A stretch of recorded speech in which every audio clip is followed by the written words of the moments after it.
नमस्कार, मैं हूं अंकिता शुक्ला और आप देख रहे हैं एफएम न्यूज। देखिए, आज की दुनिया में जब भी डिजिटल करेंसी या फिर क्रिप्टो करेंसी की बात होती है तो सबसे पहले नाम आता है बिटकॉइन का। लेकिन क्या आप जानते हैं कि बिटकॉइन को बनाने वाला इंसान आज तक एक रहस्य है। उसका नाम है सातोशी नाकामोटो। कौन है वो, कहां से आया है और अब कहां है, कोई नहीं जानता। आइए जानते हैं उनकी रहस्यमयी कहानी के बारे में। देखिए, उनकी कहानी की शुरुआत होती है साल 2009 में। पूरी दुनिया आर्थिक मंदी से जूझ रही थी।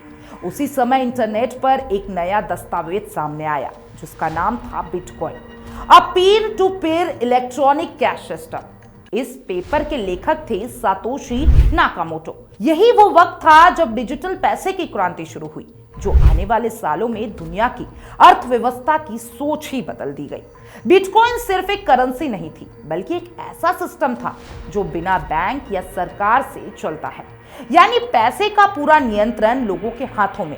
ना कोई बैंक अकाउंट, ना कोई कागजी नोट, सिर्फ डिजिटल डेटा जो ब्लॉकचेन नाम की तकनीक पर काम करता है। अब सवाल यह होगा कि ब्लॉकचेन आखिरकार क्या है। चलिए आपको बताते हैं। ये एक ऐसा सिस्टम है जो हर ट्रांजैक्शन को रिकॉर्ड करता है और दुनिया भर के कंप्यूटरों में उसका डेटा सुरक्षित रखता है। यानी कोई भी एक व्यक्ति इसे बदल नहीं सकता। इसी वजह से इसे सबसे सुरक्षित डिजिटल सिस्टम कहा जाता है। अब बात करते हैं सातोशी नाकामोटो की।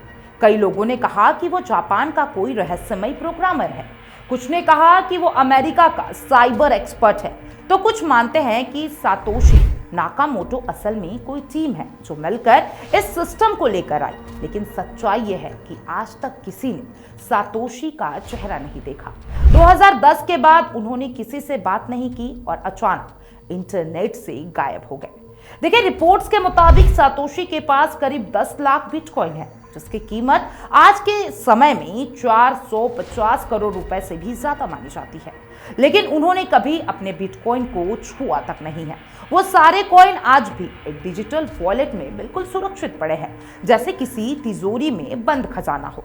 एक्सपर्ट कहते हैं कि अगर सातोशी अपने बिटकॉइन बेच दे तो पूरी क्रिप्टो मार्केट हिल सकता है, क्योंकि बिटकॉइन की वैल्यू का बड़ा हिस्सा उन्हीं पुराने कॉइन्स पर टिका है। लेकिन अब तक उसने कोई संपर्क नहीं हुआ है।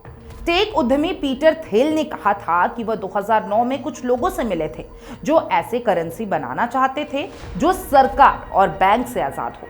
शायद उन्हीं में से एक था सातोशी। लेकिन इस आजादी के साथ ही कुछ सवाल भी उठे, क्योंकि जिस पैसे को कोई सरकार नियंत्रित नहीं करती वो गलत कामों में भी इस्तेमाल हो सकता है, जैसे मनी लॉन्ड्रिंग या टैक्स चोरी। भारत जैसे देश में बिटकॉइन को लीगल करेंसी नहीं माना गया है। आप इससे दुकान पर चेंज नहीं खरीद सकते हैं। हाँ, सरकार ने इसे एक इन्वेस्टमेंट के रूप में मान्यता दी है, लेकिन उसकी निगरानी अब भी एक चुनौती बनी हुई है। अब बात करते हैं आज की। तो दुनिया भर में करोड़ों लोग बिटकॉइन, एथेरियम और दुनिया क्रिप्टो करेंसी में निवेश कर रहा है। कुछ ने इसमें लाखों कमाए तो कुछ ने सब कुछ गवा दिया, क्योंकि क्रिप्टो मार्केट जितनी तेजी से बढ़ता है उतनी ही तेजी से गिर भी जाता है। बिटकॉइन ने पैसे की सोच को बदल दिया है और बैंक, सरकार या सीमा नहीं, सिर्फ कोड और भरोसे की दुनिया है। टेक एक्सपर्ट्स का कहना है कि सातोशी नाकामोटो का मकसद पैसा कमाना नहीं था, बल्कि लोगों को फाइनेंशियल फ्रीडम देना था। यानी ऐसा सिस्टम जहां कोई भी व्यक्ति किसी भी देश से किसी के भी नियंत्रण के बिना लेन देन कर सके। लेकिन वक्त के साथ बिटकॉइन एक निवेश का जरिया बन गया। अब लोग इसे खरीदते हैं, संभालते हैं और दाम बढ़ने का इंतजार करते हैं। यानी जो करेंसी खर्च करने के लिए बनी थी वो अब कमाई का साधन बन चुकी है। सातोशी नाकामोटो एक ऐसा नाम जिसने दुनिया के पैसे की परिभाषा बदल दी, लेकिन खुद आज भी रहस्य बना हुआ है। कौन है वो, कहां है, शायद कोई नहीं जान पाएगा। पर एक बात तो तय है, उसकी बनाई तकनीक ने दुनिया को डिजिटल अर्थव्यवस्था का नया रास्ता दिखा दिया है। क्या आप भी बिटकॉइन में निवेश करते हैं? मुझे कमेंट बॉक्स में जरूर बताइएगा। और आप क्या सोचते हैं जिसने बिटकॉइन बनाया उसके बारे में? तमाम ऐसे अपडेट्स के लिए एफएम न्यूज के साथ बने रहें।